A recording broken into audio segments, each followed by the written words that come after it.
Hello मेरे दोस्तों, आप सबका स्वागत है क्रिएटिव थिंकर्स हब के चैनल पे। आज हम सीखेंगे A to Z of print design. तो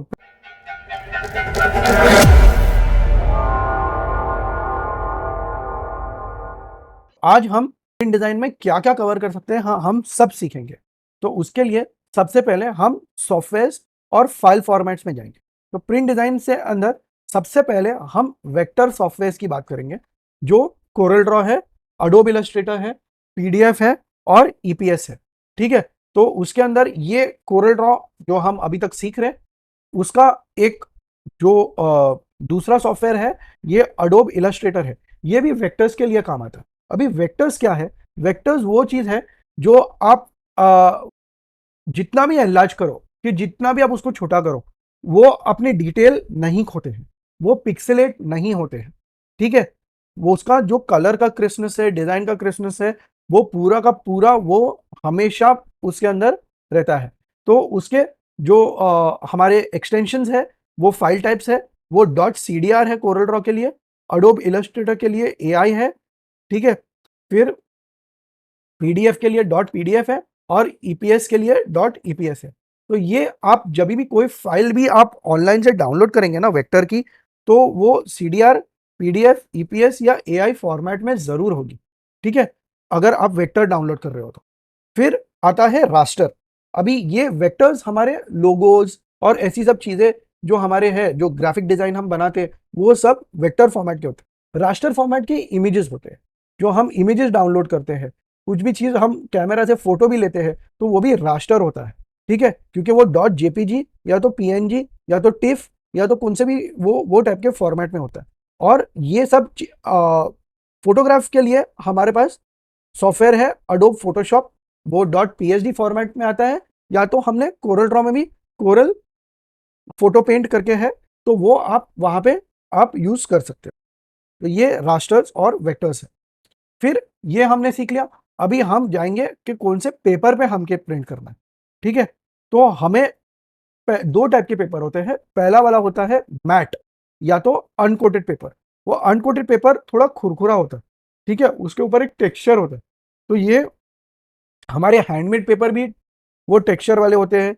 हमारे जो सादे प्रिंटिंग टाइप के पेपर भी होते हैं, जो हम प्रिंटर में यूज करते हैं, वो भी अनकोटेड होते हैं। जो हमारा न्यूज़पेपर होता है, वो भी एक अनकोटेड होता है। आप उसको हाथ लगाएंगे ना तो एकदम स्मूथ नहीं लगेगा, आप उसका टेक्सचर आप फील कर सकते हो।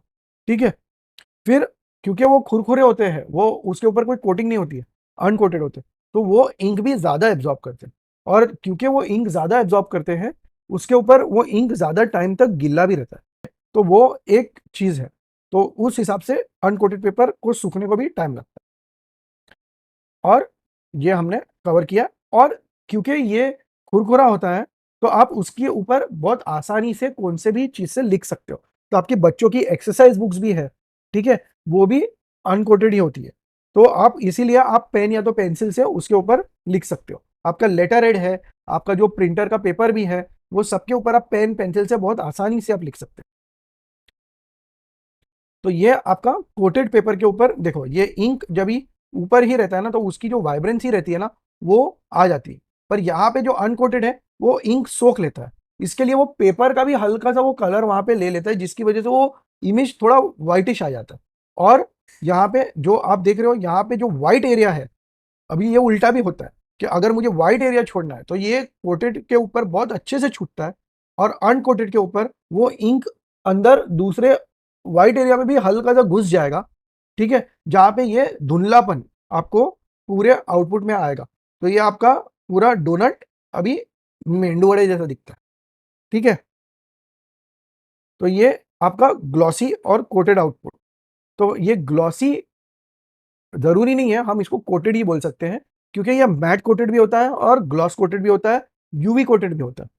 ठीक है, ये केमिकल कोटेड होता है, और जिसकी वजह से उसको कोई एक स्मूथ फील आ जाता है। मतलब किसी भी चीज पे अगर आपने कोई कोटिंग कर दिया, अभी लकड़ा है कि कोई भी चीज है, आपने उसके ऊपर अच्छा सा एक कोटिंग कर दिया, और वो कोटिंग को आपने फिर रखे रहा, तो वो स्मूथ हो जाता है।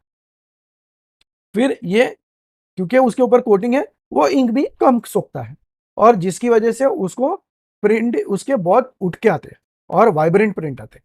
और क्योंकि कम इंक है, तो उसकी वजह से वो सूखेगा भी जल्दी। और इसके ऊपर कोटिंग है, उसकी वजह से हम बहुत आसानी से उसके ऊपर लिख नहीं सकते।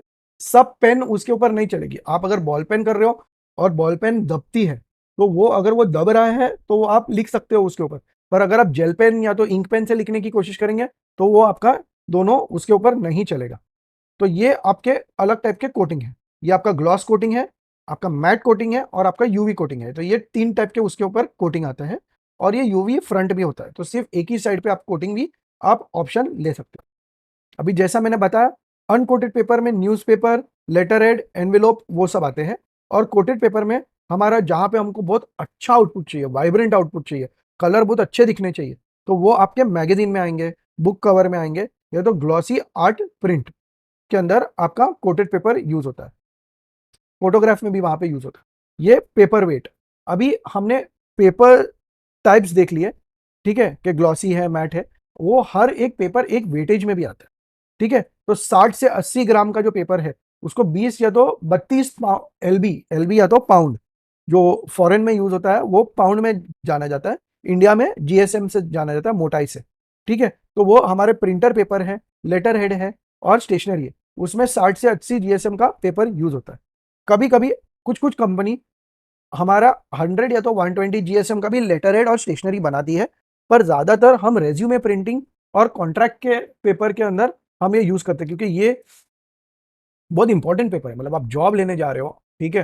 सामने कंपनी आपको अच्छा सैलरी देने वाली है, तो वो आप सस्ते पेपर पे अगर प्रिंट करेंगे ना, तो आपका इमेज नहीं बनता है। आपको रेज़्यूमे आपको अच्छे मोटे पेपर के ऊपर आपको प्रिंट करना बहुत ज़रूरी है, तो आपका एक इमेज और इंप्रेशन बनता है, ठीक है? तो फिर उसके बाद आता है डायरेक्ट 200 250 जीएसएम, 180 से एक्चुअली इंडिया में शुरू हो जाता है, ठीक है? उसको 65 टू 75 पाउंड्स का हम बोल सकते हैं। तो ये आपका brochures, report covers, signages, poster presentations, ये सब उसके अंदर बनता है, ठीक है? उसमें आपका पेपर वेट। अभी पेपर वेट में आपका जो विजिटिंग कार्ड है, इन्विटेशन कार्ड है, मोटे फ्लायर्स है, मतलब आपको कुछ अच्छा कुछ बनाना है, ब्रोशर के फ्लायर, तो आप 350 जीएसएम भी ले सकते हो। आपके मेनू कार्ड है, पोस्ट कार्ड है, ये सब मोटे पेपर पे होते हैं। अगर आप हाथ लगाएँगे तो आपको दिखेगा, वो आप उसको बजाएँगे तो वो कट-कट करके बजते भी हैं, ठीक है? और ये 400 टू 400 प्लस जीएसएम, इसको हम इंडेक्स कार्ड बोलते हैं। फिर बॉक्सेस बनते हैं इससे, प्लेकार्ड्स बनते हैं, ठीक है? और बॉक्स बोर्ड भी कुछ-कुछ कंट्रीज़ में उसको बोला जाता है, इंडिया में उसको बॉक्स बोर्ड भी बोला जाता है।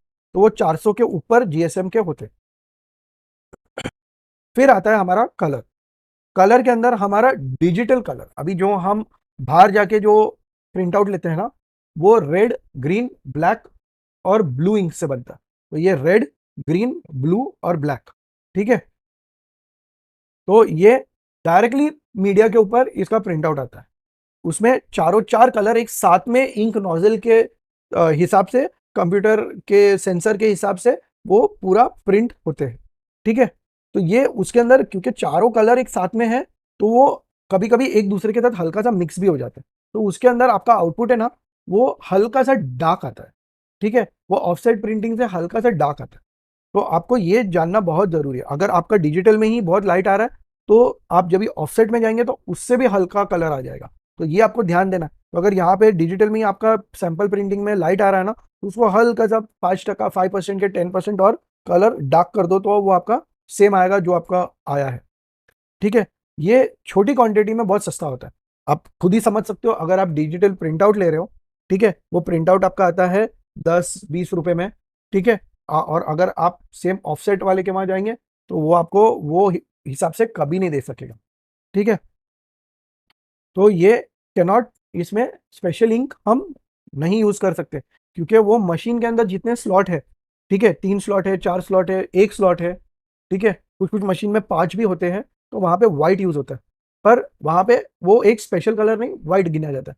तो आपका आरजीबीके व्हाइट, तो वो हिसाब से आपका व्हाइट प्रिंटिंग हो जाता है। पर इसमें आपको स्पेशल कलर, मतलब आपका मेटालिक इंक है, स्पेशल इंक है, वो आप अचानक से वो व्हाइट कलर निकाल के खाली 2-4 प्रिंट आउट के लिए वो स्पेशल कलर नहीं डाल सकते।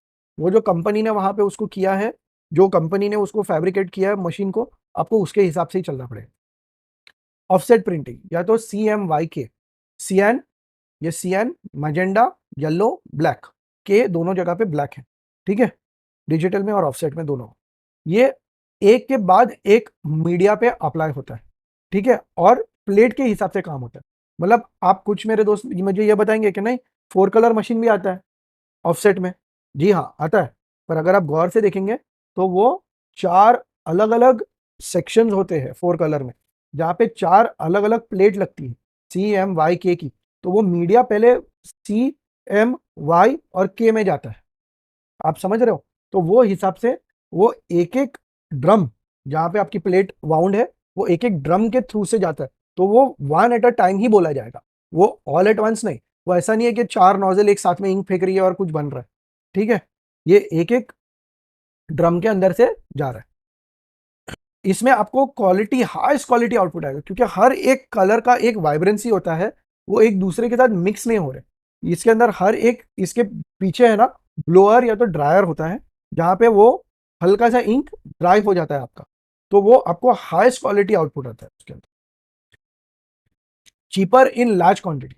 अभी आप कभी भी देखो, आप अगर 10,000 प्रिंट आउट लेंगे, तो वो आपके 10,000 प्रिंट आउट आपको 10 रुपए के हिसाब से आपको 1,00,000 रुपए के प्रिंट आउट्स आएंगे, अगर आपको करने हैं तो। अगर उसने डिस्काउंट भी दे दिया तो भी आपको 70-80 हजार के प्रिंट आउट आएंगे। पर अगर आपको 10,000 वो टाइप के प्रिंट्स चाहिए, तो अगर आपने ऑफसेट में गए, ठीक है, तो वो ऑफसेट वाला आपको ये सेम चीज 8, 10 या तो 20,000 में भी करके दे देगा, आपका आउटपुट और पेपर के हिसाब से, ठीक है। तो आपको ये जानना है कि ये बड़ा क्वांटिटी के अंदर आपको ये ऑफसेट प्रिंटिंग सस्ता पड़ेगा, क्योंकि वो बड़ी प्लेट पे भी बनता है। तो उसके अंदर यहाँ पे जहाँ पे ये सिर्फ एक एक प्रिंट निकाल रहा है A4 साइज के, वहां पे आपको कुछ नहीं तो 8 या तो 12 आपको A4 साइज आपके प्रिंट आउट एक शीट में, सिंगल शीट में निकल जाएंगे। तो वो हिसाब से आपको पेपर और हर एक चीज में आपको फायदा हो जाता है। प्रिंटिंग में भी वो सिंगल रन में 12 हो रहे हैं, सिंगल रन में 8 हो रहे हैं, यहाँ पे एक ही हो रहा है। तो वो भी एक कैलकुलेशन आ जाता है। फिर कैन यूज स्पेशल कलर्स। यहाँ पे आपका एक टाइम CMY के हो गया प्रिंटिंग, या तो आपको CMY के करना ही नहीं है, आपको पूरा आउटपुट पेंटोन कलर में चाहिए, या तो आपको गोल्डन और सिल्वर कलर में आउटपुट चाहिए प्रिंटिंग करके, ब्लैक और गोल्डन करना है आपको, ठीक है। तो आप वो ड्रम हमेशा प्रिंटिंग के बाद प्रिंटर साफ करता है, तो वो ड्रम साफ हो गया, उसके ऊपर से ये जो कलर था पहले का वो निकल जाता है। फिर आप उसके ऊपर फ्रेश जो कलर चाहिए, पेंटोन कलर चाहिए, गोल्डन चाहिए, सिल्वर चाहिए, वो आप वो ड्रम में आप डाल सकते हो, और स्पेशल कलर आप उसके अंदर यूज कर सकते हो। स्पेशल ट्रीटमेंट, अभी यहाँ पे हमने पेंटोन की बात की। पेंटोन क्या होता है, एक मैचिंग सिस्टम होता है इसमें, है ना, जैसा हम मिक्स करते हैं कलर। फॉर एग्जाम्पल अभी मुझे ग्रीन चाहिए, तो मुझे सियान और येलो में मिक्स करूंगा ना, तो मुझे ग्रीन चाहिए, ग्रीन मिलेगा।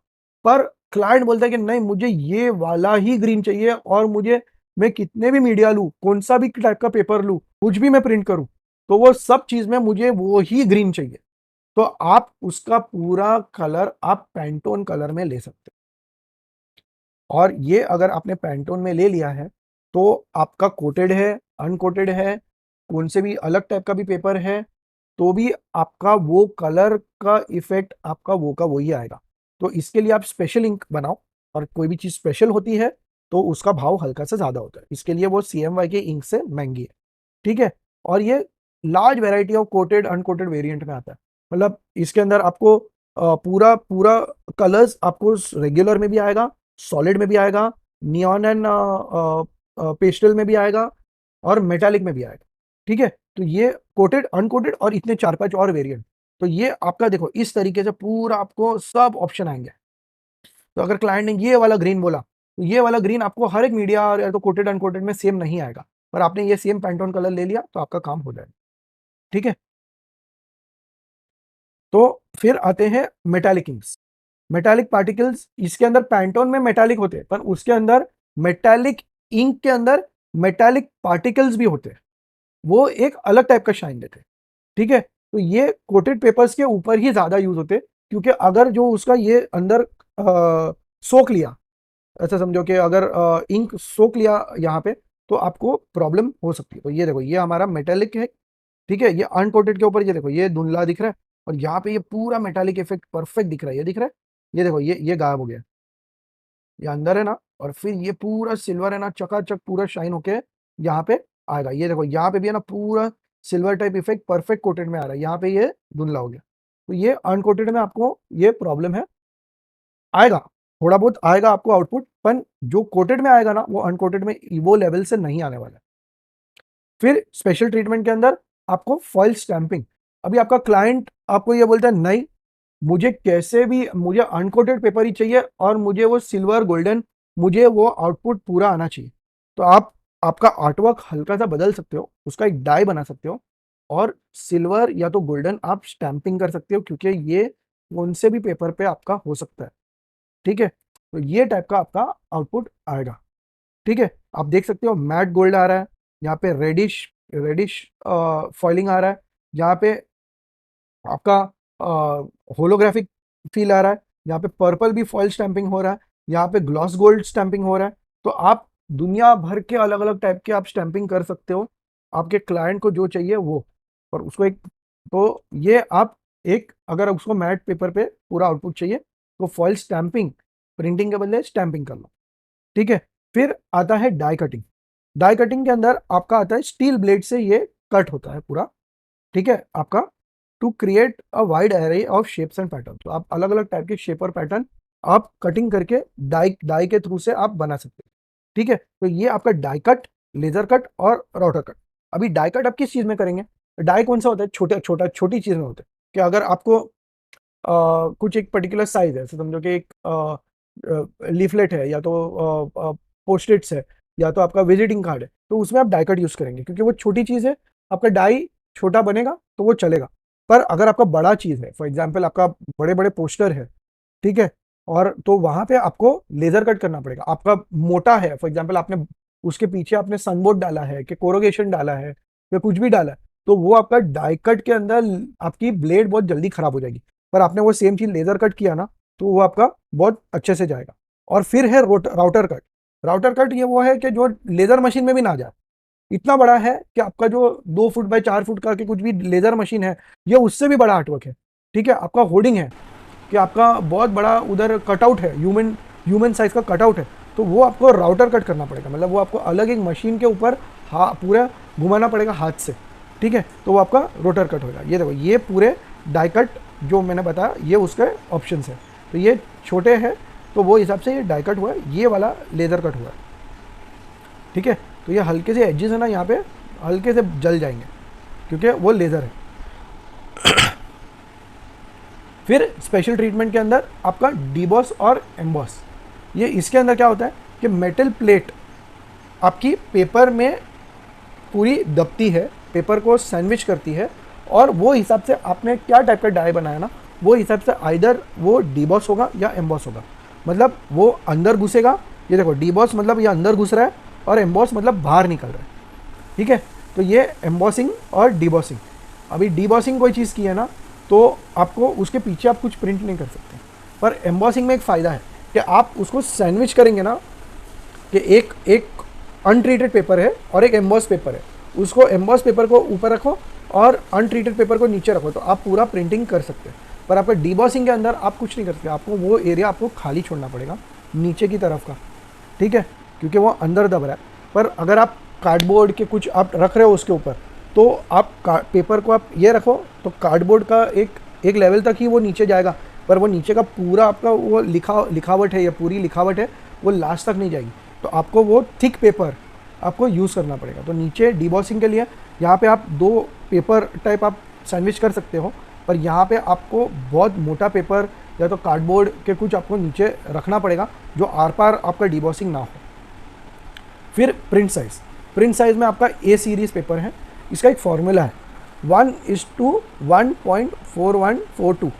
ठीक है, तो ये आपका 2 जैसा आपका 2 इंच से चालू होता है ये, और आप उसको मल्टीप्लाई करेंगे ना 2 मल्टीप्लाइड बाई 1.4142, तो आप ये करेंगे ना मल्टीप्लाई तो आपका 2.9 आएगा।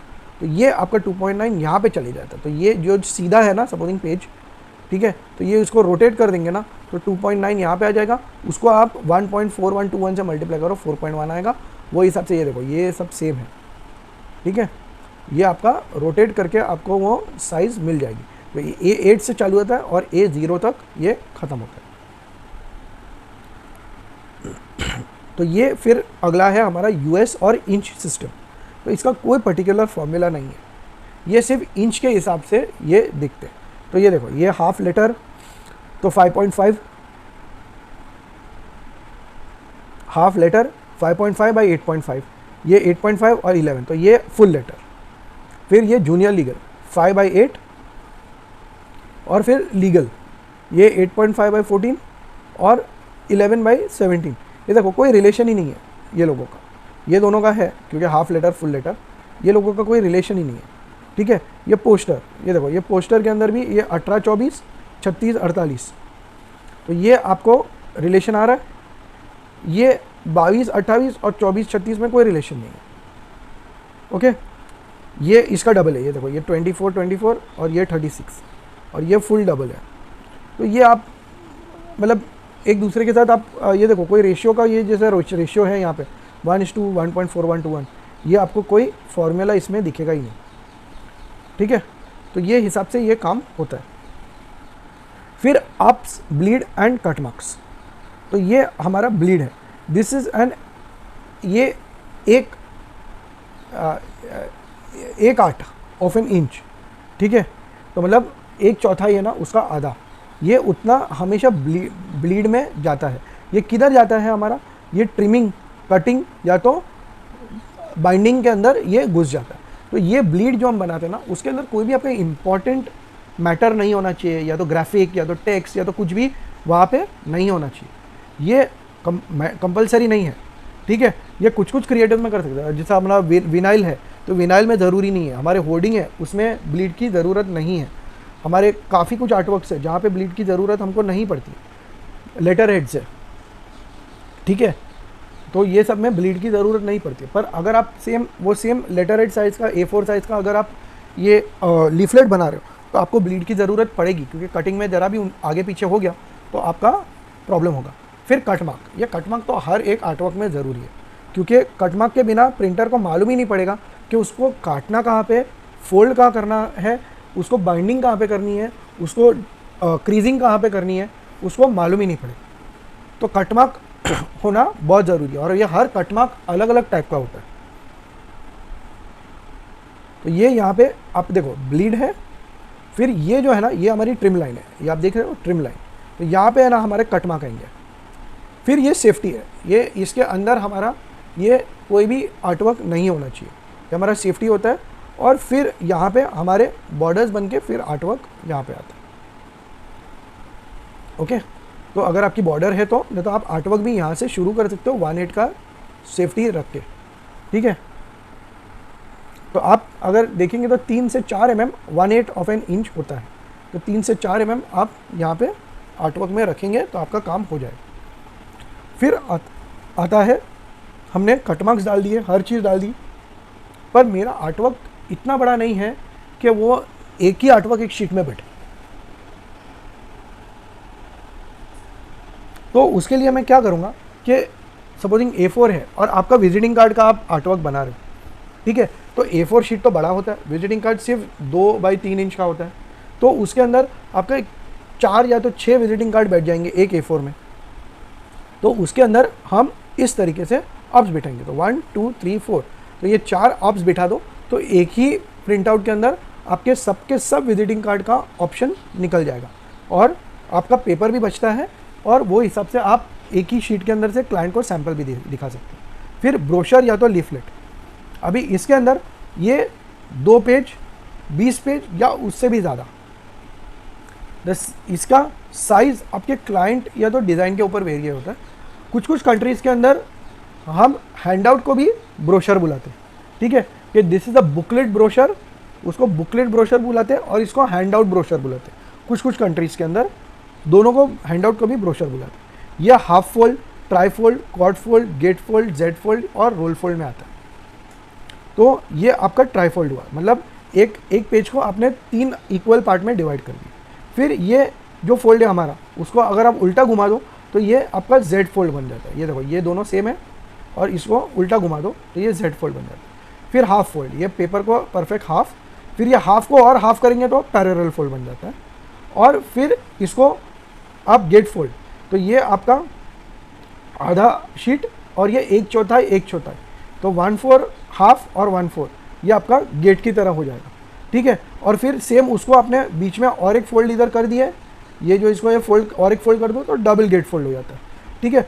फिर इसको अगर ये सेम डबल गेट फोल्ड को आपने आड़ा कर दिया तो ये सीधा इसको घुमा दो, ये भी सीधा है, और इसको अगर आपने अंदर कर दिया तो ये आपका डबल रोल फोल्ड हो जाता है। फिर ये 1 2 और फिर ये दोनों फोल्ड को आपने उल्टा घुमा दिया, ये यहाँ पे और इसको भी उल्टा, ये जेड फोल्ड की तरफ, तो ये आपका अकॉर्डियन फोल्ड हो जाता है। अकॉर्डियन है तो आपका इसको म्यूज़िक फोल्ड भी बोलते हैं, ठीक है। फिर ये सेम पेपर को 4 फोल्ड में कर दो, ये यहाँ पे ये हाफ फोल्ड करके इसको वापस फोल्ड कर दो, तो ये half fold than half fold, और फिर ये हाफ फोल्ड होने के बाद आप इसको ट्रिपल फोल्ड कर दो इस तरीके से, ट्राई फोल्ड, तो ये हाफ फोल्ड वही ट्राई फोल्ड हो जाता है। लीफलेट एंड इंसर्ट, ये नॉर्मली सिंगल साइड या तो डबल साइड प्रिंटेड होता है, सिंगल कलर, 2 कलर, 4 कलर आपके हिसाब से होता है। ये जो न्यूज़पेपर के अंदर जो इंसर्ट आते हैं ना सेल के, कि अभी नई दुकान खुली है, कि अभी ये ऑफ़र चल रहा है, ठीक है, आप आके हमको विज़िट करो, तो ये टाइप का कुछ है कि बिल्डर ने अभी नया कुछ बनाया है, तो ये आपके लीफलेट या तो फ्लायर 1 साइड या तो 2 साइड होते हैं, ज़्यादा उससे ज़्यादा नहीं होते। फिर आता है हमारा पैकेज डिज़ाइन। पैकेज डिज़ाइन में बॉक्स है, तो बॉक्स एक बहुत ही डिफ़िकल्ट चीज़ है, क्योंकि आपको पूरा डिज़ाइन, फ्लैट डिज़ाइन आपको 3D में इमेजिन करना पड़ेगा कि ये फोल्ड कहाँ पे आएगा, ये मुड़ेगा तो कैसे दिखेगा, ठीक है। और एक फोल्ड एक के अंदर घुसते हैं, तो आप अगर कहाँ पे भी वो उधर कुछ इंपॉर्टेंट डेटा डाल रहे हो तो वो आपको ध्यान रखना है, ठीक है, कि वो अंदर मुड़ना नहीं चाहिए, वो बाहर दिखना चाहिए। तो कौन सा फोल्ड किस चीज़ में होगा वो आपको ध्यान रखना ज़रूरी है। फिर ये कैन डिज़ाइन, ये भी बॉक्स की तरह काफ़ी ट्रिकी होता है, क्योंकि ये पूरा आपका डिज़ाइन गोल घूमता है बॉक्स की तरह, पूरा जैसे बॉक्स में भी 4 कोने होते हैं तो कैन में भी पूरा गोलाई होती है। ये एक 12 mm के कैन के अंदर, 12 OZ के कैन के अंदर जो आपका कोल्ड ड्रिंक का कैन आता है, आप 4 इंच से ज़्यादा आप वहाँ पे नहीं देख सकते। ये देखो यहाँ पे सिर्फ आपको सबके फेस ही दिखेंगे, ये पीछे का जो प्रिंटिंग है ना जो, तो उसके लिए आपको कैन घुमाना ही पड़ेगा, तो आप एक टाइम पे सिर्फ 4 इंच का ही आर्टवर्क आप देख सकते हो। तो आपको ये भी ध्यान रखना है कि क्या है इसके अंदर। और एक चीज़ ध्यान रखनी है कि ये जो ऊपर का जो कर्व है और नीचे का कर्व है, ठीक है, यहाँ पे आपका डिज़ाइन भले जाए, कलर भले जाए, पर यहाँ पे आप कुछ भी इंपॉर्टेंट इन्फॉर्मेशन आप प्रिंट मत करो जो श्रिंक होने के बाद, क्योंकि यहाँ पे तो मोटाई उसकी कम हो रही है ना, तो वो ऐसा अंदर की तरफ जाएगा, एक के ऊपर एक ओवरलैप होगा, तो आपका फॉन्ट छोटा ना हो, आपका जो इंपॉर्टेंट मैटर है ना वो पूरा सिर्फ यहाँ से लेके यहाँ तक में ही आना चाहिए, ठीक है। ये नीचे भी नहीं जाना चाहिए, ऊपर भी नहीं जाना चाहिए, डिज़ाइन भले जाए, ठीक है, printing, writing, important information, nutritional information वो वहाँ पे नहीं जाना चाहिए। फिर ये आपका श्रिंक के अंदर भी ये हमने यहाँ पे भी श्रिंक हुआ है ऊपर नीचे, ठीक है। तो ये आप थोड़ा एक एक्सट्रीम लेवल का देखते हैं, तो यहाँ पे हमारा पूरा मैटर ये 50% के अंदर ही होना चाहिए।